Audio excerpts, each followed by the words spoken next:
The cold metal door slid open with a hiss, and Jack stood still, staring at the glowing words on the screen in front of him. Mission assignment: escort Tayani of the Alari Empire. He blinked, once, twice. Hoping it would change, it didn't. Everyone in the outpost knew who Tayani was, an alien noble girl from a species that once ruled over Earth with sharp claws and sharper words. Her kind had fallen from power after the peace treaty, but they still walked like royalty, and she hated humans. Openly, loudly, completely. Jack was the last man anyone expected to be chosen. He was a soldier, not a diplomat. He didn't care about politics, didn't care for alien drama, but the message was clear. This was not a request. It was an order, his commanding officer only. Said one thing before handing over the datapad. She asked for anyone but a human. And then smirked. So we're sending you, at Docking Bay 7. The alien shuttle waited like a sleeping beast. Sleek, black, and far too silent inside. Jack met her for the first time. Tayani was tall, elegant. Her silver hair braided with rings of glowing blue stone.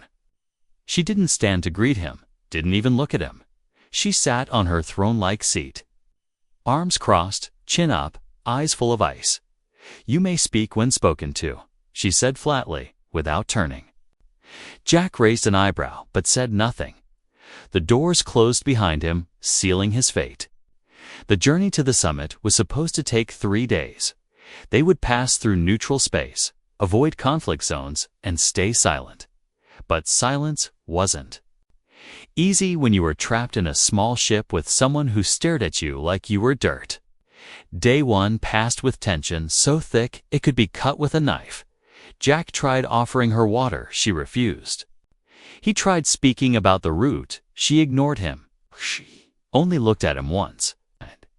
And it was with the kind of glare that said, "I'd rather be alone with a hungry predator." At night, Jack sat near the ship's control panel, watching stars slide past the window. Behind him, she slept. Or pretended to. He didn't trust her, and she didn't trust him. But something else was watching them too, on the second night. Just as Jack was running a scan of the nearby sector, the alarm screamed.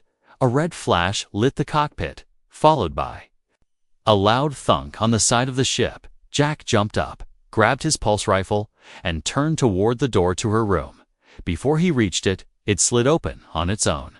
Tayani stood there, her calm gone, eyes wide, one hand glowing with alien energy. "What is it?" she asked, voice tight. Jack didn't answer. He grabbed her arm and pulled her toward the storage chamber, enforced and sealed. Another thunk, louder this time, shook the ship. Jack locked the door behind them just in time. Something began tearing through the outer hull. They could hear metal groan and split. "This isn't a pirate ship," Jack muttered, scanning the damage report. "This thing wants to destroy, not steal." Tayani knelt beside him and placed her hand on the floor. She closed her eyes and whispered something in a strange, ancient language. Suddenly, her skin began to glow faintly. "What are you doing?" Jack asked, unsure whether to stop her. "Listening," she replied, her voice softer now. After a moment, she stood, her expression unreadable. "We are not being attacked," she said. "We are being hunted." Jack's stomach tightened. "We're crash landing," he said, pointing to the display. The engines were dying. Systems failing one by one. Tayani didn't speak. She just stared at the stars outside as they grew brighter, closer, faster. They hit the atmosphere of a nearby moon like a rock skipping on a lake. The ship screamed as it fell, breaking through. Clouds of smoke and red mist. Jack grabbed the straps and pulled Tayani into the seat beside him. "Hold on," he said, voice firm. She looked at him. For the first time, not with hate, but with fear, and nodded. The impact was brutal, metal. Screeched, fire burst along the wing, and darkness swallowed them for a second. When Jack opened his eyes, the cockpit was cracked. Smoke rising, warning lights flashing. He coughed and looked to his right. Tayani was unconscious, her head bleeding. He reached out and touched her face, checking her pulse. She was alive. But something was out there, moving through the trees. And they weren't alone anymore. Jack dragged her out of the burning wreck, his boots slipping in the wet mud of the forest floor. Rain poured from the red sky above, steam rising as it touched the hot metal behind them. The ship was dead, broken beyond repair, and smoke curled into the air like a signal to whatever had attacked them. He dropped to his knees beside her, his chest heaving, arms shaking from the weight. "Tayani," he said, gently tapping her cheek, "wake up." For a moment, she didn't move, her silver hair soaked and sticking to her skin. Then her eyes snapped open, wide and glowing faint blue. Her hand shot up, grabbing his wrist tightly. She looked around, confused, then realized what had happened. "We crashed," she whispered, sitting up with effort. Jack nodded, scanning the trees. It was too quiet. No birds, no wind, only the faint sound of something slithering beneath the leaves. He helped her to her feet, noticing a deep gash on her shoulder. "You're bleeding," he said, reaching for the med kit. "Don't touch me," she snapped, pulling away even now. She hated the idea of a human laying hands on her, but she was weak, and when her legs gave out, he caught her before she hit the ground. "I'm not your enemy," he said calmly, "but something out here is." She didn't argue again, not with her voice, but her eyes burned with silent fire. He treated her wound quickly, wrapping it in cloth soaked in a numbing agent. She winced, but didn't make a sound. When he finished, she spoke, softer than before. "That thing wasn't after the ship." Jack looked up. "What do you mean?" "It was after me." Her words hung in the air like a blade. Jack didn't reply, just loaded his rifle and handed her a small energy pistol from his belt. "Can you walk?" She nodded slowly, leaning on a piece of broken hull for balance. They moved through the forest together, not speaking, not trusting, but their steps were in sync. Both trained, both alert. Hours passed, and night returned, but it brought no comfort. The trees whispered around them. Strange shapes danced in the fog. Tayani stopped suddenly, her head turning toward a strange glow between the trees. "I know this place," she said, surprising him. "It's an old Alari base. It was shut down years ago." Jack didn't ask why she sounded afraid. They entered the ruins cautiously, stepping over moss-covered metal doors and cracked stone. Inside, it was dark and cold, but safe for now. He started a small fire, using his emergency kit, the warm light casting shadows on the walls. Tayani sat far from the flame, her back against the wall, one hand still clutching her injured arm. Jack studied her for a while before finally asking, "Why does something want you dead?" She stayed silent, her face hidden in shadow. Then she spoke, voice dry and flat. "Because I refused to marry a warlord." Jack blinked, unsure if he heard correctly. She continued, her voice trembling only slightly. "My family made deals to keep our status after the war, and I was the price." Jack didn't laugh, didn't mock her. He simply said, "Then I guess it's a good thing you've got me." She looked at him sharply, suspicious. "Why do you care?" "I don't," he said honestly, "but I'm stuck with you. And I don't like losing people." Something about that answer made her stop questioning. The silence between them grew heavier, but not colder. After a long pause, she finally said something that made him glance up. "You remind me of someone." He didn't ask who. As the fire crackled and shadows danced, she watched him carefully. Then, without warning, she whispered something in her language. Jack turned toward her, frowning. What was that? She didn't repeat it, but her eyes stayed on him longer than before. She looked less like a proud noble and more like someone just trying to survive. Outside, something howled in the trees, Both of them turned toward the sound, weapons ready. Their uneasy truce had begun, and whatever was coming next, they'd have to face it together. The fire had burned low, casting flickering shadows across the walls of the ruined outpost. Jack didn't sleep. He sat with his back against the cold wall, rifle in his lap, listening outside. The jungle moaned with strange life, distant howls, and echoing growls that didn't match any creature he'd been trained to recognize. Tayani was asleep, or at least pretending.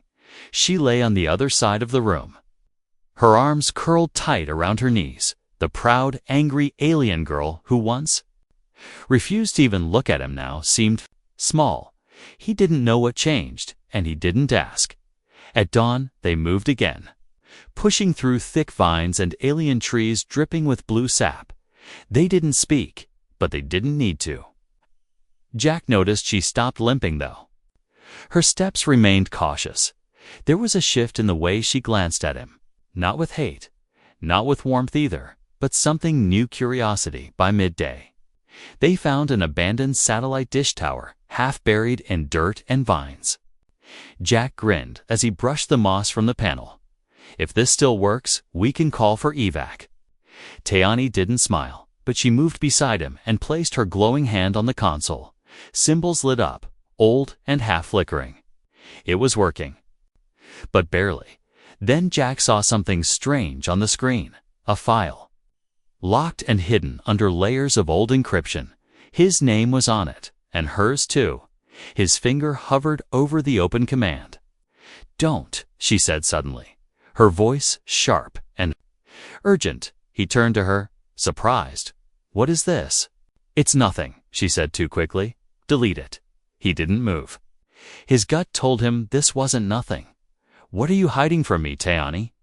Her hands curled into fists, her expression unreadable. Then she looked away and whispered, "You weren't chosen by mistake." Jack's stomach dropped. He opened the file. The screen flickered, showing black text over white background. Project Unity, a secret agreement between human and Allori leaders. A forced pairing, one human, one alien noble, to create a symbolic bond for peace.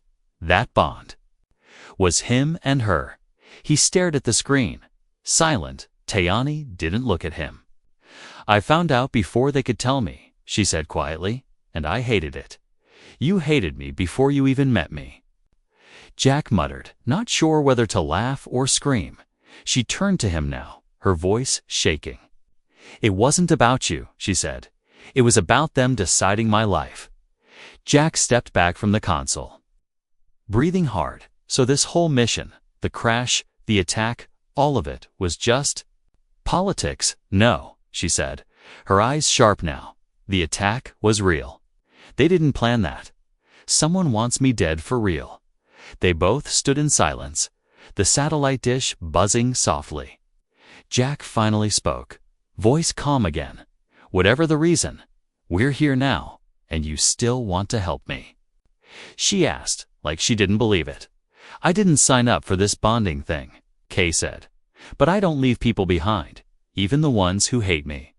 Tayani turned away again, but this time her shoulders were tense, like she was trying not to show something. Then she said something that made Jack freeze. "When I was young, my mother was betrayed by a human she trusted." He said nothing, just listened. "That's why I hated you before you spoke." It wasn't an apology, not fully, but it was more than he expected. A soft breeze moved the leaves above them, and for a moment there was peace, until the screen behind them went black. Then flashed red. Jack spun around, reading the warning. Motion detected, multiple life forms approaching fast. Tayani already had her weapon in hand, eyes scanning the trees. "They found us again," she said. Jack stepped forward, checking his rifle. "Then we fight," he said, "together." And this time she didn't argue. The jungle moved like it was alive. Branches shook without wind, leaves rustled without cause, and shadows danced where no light touched. Jack crouched low, one hand on the ground, the other gripping his rifle, He could feel it, the same way he felt tension in a battlefield before bullets started flying. Something was watching them, something hungry. Teani stood behind him, silent, her eyes glowing faintly blue as she scanned the darkness between trees. She didn't blink, didn't breathe deep, just stood still. Like a statue carved from crystal and steel, Jack could feel the air growing thicker. Then the first one appeared. It was not a beast, not a soldier, but something else. Long limbs, black skin like oiled stone. No eyes, no mouth. Just a face twisted like screaming metal. It didn't roar or charge, it simply dropped from the canopy and began to crawl toward them, faster than anything that should move on four legs. Jack fired, the shot echoing like thunder. The creature flinched but kept coming. Teani raised her hand and a blast of alien energy exploded from her palm. It hit the creature dead center, burning a hole through its chest. It didn't die. It laughed no. It made a sound that felt like laughing, but too cold, too empty. Then it vanished into the trees again. Jack grabbed Teani's arm and pulled her back. "We need high ground," he said. She nodded, no longer arguing with his orders. They ran, ducking under roots and leaping over moss-covered stone. The air was thick with silence, the kind that screamed in the ears. As they reached a ridge of stone overlooking the jungle floor, Jack turned to see more of them, crawling silently, surrounding the ruins they had just left. Teani knelt beside him. Pressing her fingers into the dirt, she whispered words again in her alien tongue. And the ground under her hand began to glow. He didn't ask what she was doing. He had stopped asking questions. When things worked, suddenly, a thin wall of blue light formed around the ridge, like a half-circle barrier. "Temporary shield," she said, her voice tired. "It won't last long." Jack scanned the jungle again, watching the creatures sniff the air and test. "The outer edge, they're smart," he said. "They're worse than smart." Teani replied, "They feed on fear." Jack looked at her, confused. "You mean they smell it?" "No," she whispered. "They grow stronger when you feel it." For a second, he said nothing, then looked back down at them. He took a deep breath and said the craziest thing he'd said all day. "Then we stop being afraid." Teani laughed. Once, short and sharp. "That's not how it works." "Maybe not," he said. "But you'll have to teach me how to lie to myself." They sat close, weapons ready, the shield glowing faintly in front of them. Jack turned to her and said, "I've seen death, war, even watched my best friend die on the floor of a ruined base." She didn't speak, only listened. "But nothing's ever scared me like not knowing what I'm supposed to be." He admitted, soldier, hero, pawn, partner. "I don't even know anymore." She looked at him now, really looked. "Maybe you're all of them," she said softly. He nodded once. "Maybe, below them." The creatures gathered, no longer crawling, now standing tall. They looked up at the humans on the ridge, still silent, still smiling with no mouths. And then they began to climb. Jack and Teani stood together, shoulder to shoulder. "Time, to see if this fake bond of ours is good for something real," he said. She lifted her weapon, fire glowing in her eyes. "No," she said. "It's already real." And as the shield flickered, as the first creature lunged toward them, they didn't move, didn't flinch, because for the first time, they were no longer two enemies trapped by duty. They were one, standing against whatever nightmare dared crawl out of the dark. They didn't win the fight. They survived it, barely. The creatures didn't die easily. But something strange happened when Jack and Teani stood side by side. Each time they acted in sync, covered each other. Moved as one, the creatures hesitated, pulled back, almost like something inside them recoiled. By morning, the monsters were gone, vanished like shadows at dawn, but the forest was damaged. The air smelled burnt and bitter, and the ground still held black stains where strange blood had boiled. Jack leaned against a stone pillar, his breath heavy, arms scraped, shirt torn. Teani sat on the ground near him, her face pale, her energy drained from holding the shield as long as she could. They didn't speak for a long time. Then she whispered. "They were sent." Jack turned his head. "You mean those things?" She nodded slowly. "No animal hunts with such hate." He looked around, eyes scanning the jungle one more time. "Then someone knows we're alive." Hours later, they found a dry path leading down to an old Cums relay buried deep in the rocks, dusty but functional. The panel flickered to life with Teani's touch. Jack began working on a transmission, but something strange caught his eye. A hidden message waiting in the system, buffer encrypted, dated 2 days before their ship had even left. His name, her name, and a clear message. If mission fails, eliminate the girl. His blood froze. He didn't say anything, not right away. Instead, he backed away from the console, heart pounding. Teani was behind him, quiet, tired, trusting. "Is it working?" she asked, her voice soft. Jack nodded once, forcing a smile. "Yeah, it's sending." But his mind was spinning. He wasn't supposed to protect her. He was the backup plan, a weapon with a smile. Later, they found an old cave to rest, the air cool and quiet. Teani lit a small glowstone and placed it near her feet, her hands trembling slightly. "You're hiding something," she said suddenly, not even looking at him. Jack looked up from his pack, startled. "What makes you think that?" "I've lived among liars my whole life," she replied. "You breathe differently when you lie." He almost laughed, but it wasn't funny. "You don't want to know," he said finally. "I do," she whispered. "Even if it kills me." He turned away, staring into the cave's dark mouth. "There was a message," he said, "in the old relay." She didn't move, didn't speak. It said, "If things went wrong, I was ordered to kill you." Silence. No breath, no words, just silence. Then she stood, slowly, walked toward him. "Are you going to do it?" she asked, her voice like ice wrapped in silk. Jack shook his head without thinking. "No," he said. "I was angry when I read it, sick, ashamed. But no, I'm not following that order." She stared into his eyes, long and hard. "You had your chance," she whispered. "When I was unconscious after the crash, you could have done it." He nodded. "Maybe I should have," he said. "But you're not what they said, and I'm not what they want." For a long moment, neither moved. Then she reached out and touched his face gently. It wasn't affection, not fully. It was understanding, raw and quiet. She said, "If you had tried, I would have killed you." Jack smiled faintly. "I believe you."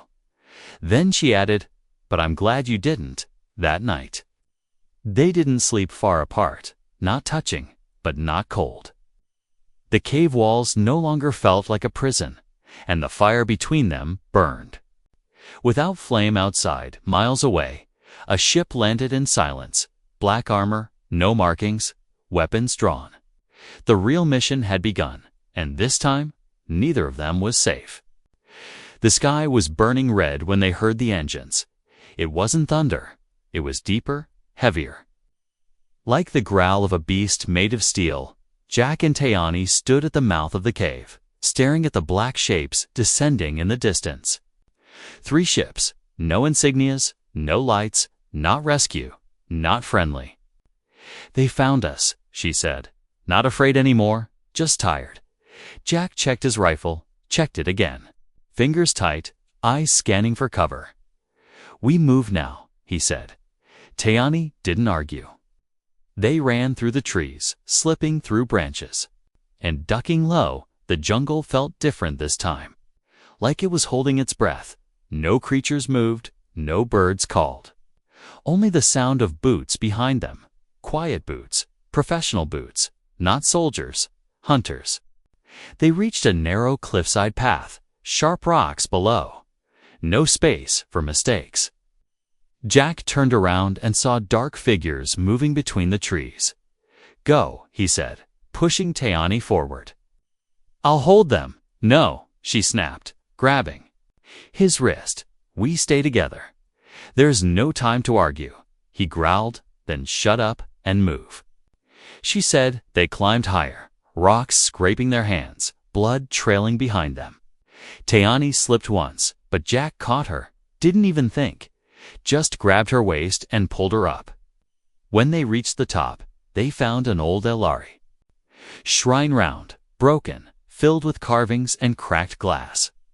Teani stared at it like a ghost from her past had just breathed her name. "This is sacred ground," she whispered. Jack was about to ask what it meant when he saw someone step into the clearing below. A tall figure in black armor, face hidden, weapon aimed. But he wasn't pointing at Jack. He was pointing at her, Teani of House Velshar. The man called out, "By order of the Pact Tribunal, you are marked for termination." She didn't flinch. Jack aimed his rifle, but before he fired, the man removed his helmet. It was another Elari, older, scarred, and cold-eyed. Teani gasped. "Uncle." "Callan," she said, voice cracking. Jack didn't lower his weapon. "He's family." "He was," she replied, "until he signed the bond to sell me like cattle." The man stepped forward, calm and unafraid. "I gave you a future." "Niece," he said. "A throne, a powerful mate, security for our people. You gave me chains," she snapped. Her hand beginning to glow. Callan raised his own hand, power pulsing between his fingers. "You chose a human over your people," he said. "Now you'll both die for it." Jack fired first, a warning shot that missed on purpose. But it gave them cover. Teani dove left, blasting the ground near. Callan, sending up smoke and stone. Jack pulled her behind a broken wall, breathing hard. "Tell me you have a plan," he said.